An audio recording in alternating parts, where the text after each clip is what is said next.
انا ما قلتلكش. انت عايز انا ما قلتلكش ردعني. انت لو كنت قلت له ردعني كانت هتبقى احسن. اوفر صح؟ تبقى احسن ليه.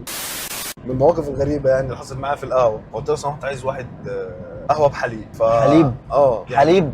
حليب. داخل تقول حليب في القهوه كده عادي؟ ما انا ما اعرفش ان حليب؟ انا بقول حاجه عيب والله. ما لو قلت قهوه بلبن. ما انا قلت له تقريبا بلبن مش بحليب. يا نهار ازرق والله العظيم. يا نهار ازرق. عمل لي كده قال لي انت عايز ايه يا هندسه؟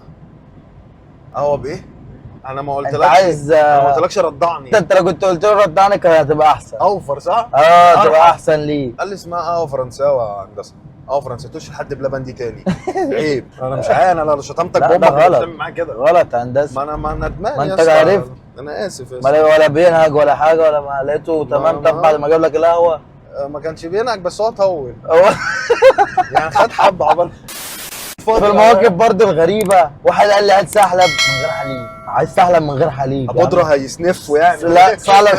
شفت لو مؤاخذه شفت بيبقى لونهم عامل ازاي؟ ايوه. بس اخف بقى. شفت اما هم ايه يجوا يسيلوا كده بيبقى لونه ايه؟ لونه قاطع. فاهم انت؟